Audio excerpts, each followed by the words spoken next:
Good morning to all of you. कैसे हैं बेटा आप सब। जैसा कि कल हमने संज्ञा पदों का परिचय कैसे दिया जाता है, उसमें लिंग, वचन, काल, कारक का किस तरह से प्रयोग किया जाता है, इसके बारे में पढ़ा था। ठीक है, आज जो मैं आपको बताऊंगी वो है सर्वनाम, कि सर्वनाम पदों का परिचय जो है वो किस तरह से दिया जाता है। तो सबसे पहले हमें ये पता होना चाहिए कि सर्वनाम होते क्या है।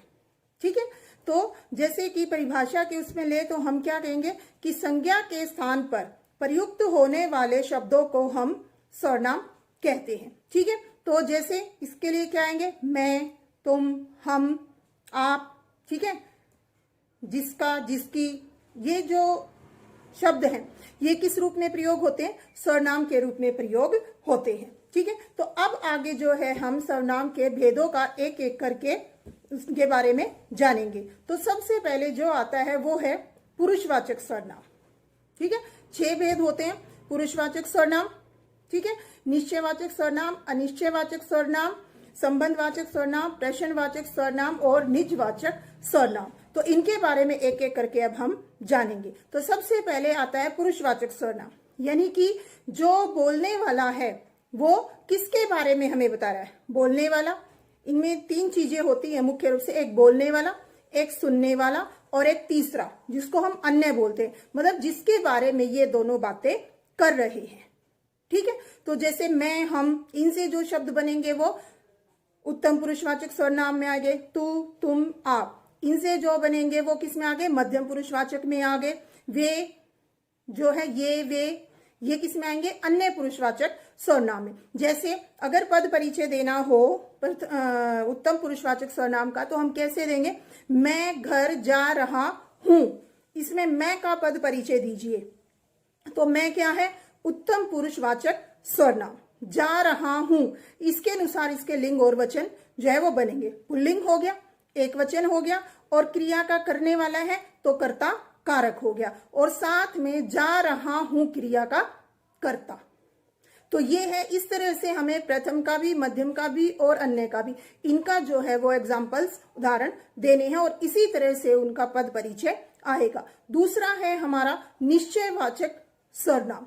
निश्चय यानी जो किसी व्यक्ति, वस्तु, घटना की तरफ निश्चित रूप से इशारा करे, वो हमारा किस में आएगा, निश्चयवाचक सर्वनाम में। इसके लिए जो मुख्य शब्द हैं वो कौन से, यह और वह। जैसे अगर मैं कहूं यह मुझे दे दो, वह इधर ले आओ, तो ये क्या है, मतलब यह वह, मैं निश्चित रूप से किसी चीज की तरफ इशारा करके बता रही हूं कि मुझे ये चाहिए। ठीक है, तो ये यह और वह जो है वो निश्चयवाचक सर्वनाम में आते हैं। जैसे मेरा घर यह नहीं वह है। ठीक है, तो यह वह, यह जो है वो किसके लिए आता है, नजदीक वाली चीजों के लिए आता है, और वह जो है वो दूर वाली चीजों के लिए आता है। ठीक है, तो जैसे अब इसका यह का या वह का, एक का किसी का हम पद परिचय दें तो कैसे देंगे कि सर्वनाम, निश्चयवाचक सर्वनाम, मेरा घर यह नहीं वह है, पुल्लिंग, स्त्रीलिंग, जो आपको लगे। ठीक है, वाक्य के अनुसार। वचन, एक वचन। ठीक है, वह है क्रिया का कर्ता। इस तरह से जो आएगा वो आपका निश्चयवाचक सर्वनाम का जो है परिचय, पद परिचय बनेगा। इसके बाद आता है हमारा अनिश्चयवाचक सर्वनाम। ठीक है, अनिश्चय मतलब जिसमें किसी व्यक्ति, वस्तु, घटना, स्थान के बारे में हमें निश्चित रूप से पता नहीं है। क्या है, पता नहीं है। इसके लिए भी 2 शब्दों का प्रयोग होता है, कोई और कुछ। ठीक है, तो सबसे पहले जैसे कोई का ले, कोई जो है वो प्राणीवाचक संज्ञा के लिए आता है, और कुछ जो है वो वस्तुओं के लिए आता है। जैसे हम कहें कोई आया है। ठीक है, तो कोई मतलब कोई भी हो सकता है, तो इसका पद परिचय हमारा कैसे बनेगा, सर्वनाम, अनिश्चयवाचक सर्वनाम। ठीक है, आया है तो क्या हो गया, पुल्लिंग हो गया, एक वचन हो गया, और आया है क्रिया का कर्ता। ठीक है, इसी तरह से अगर हम कुछ का ले, दाल में कुछ गिर गया है, कुछ मतलब कुछ भी। ठीक है, तो ये भी इसी तरह से जो है वो अनिश्चयवाचक का जो उदाहरण बनेगा। ठीक है, इसके बाद जो आता है हमारा प्रश्नवाचक सर्वनाम। ठीक है, प्रश्नवाचक सर्वनाम, इसमें क्या है, किसी व्यक्ति, वस्तु, स्थान, घटना आदि से संबंधित प्रश्न किया जाता है।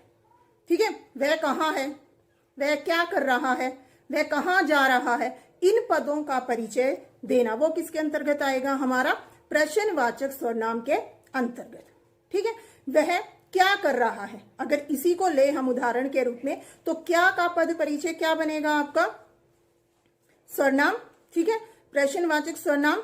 ठीक है, पुल्लिंग, एक वचन। ठीक है, और वह क्या कर रहा है क्रिया का कर्ता। तो ये जो है वो हमारा प्रश्नवाचक का उदाहरण बनेगा। इसके बाद आता है संबंधवाचक सर्वनाम।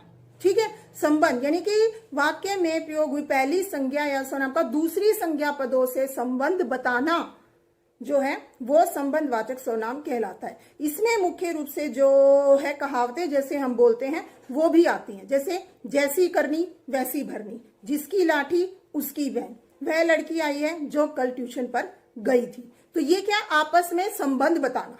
तो इसमें पद परिचय जो बनेगा हमारा वो कैसे बनेगा? फिर सर्वनाम, संबंधवाचक सर्वनाम। ठीक है, जिसकी लाठी उसकी भैंस, स्त्रीलिंग हो गया, एक वचन हो गया। ठीक है, तो दो वाक्यों को आपस में जोड़ने का कार्य कर रहा है। तो ये किसमें आएगा? संबंधवाचक सर्वनाम में। इसके बाद जो आता है हमारा वो क्या आता है? वो है निजवाचक सर्वनाम। निज यानी अपना, जिसमें अपने लिए कुछ बताया जाता है। ठीक है, मतलब जैसे मैं स्वयं खाना बना लूंगी, जो ये स्वयं शब्द है ये हमारा क्या है? ये है हमारा निजवाचक सर्वनाम। तो इसका परिचय हमें देना हो वाक्य के रूप में तो हम कैसे देंगे? स्वयं।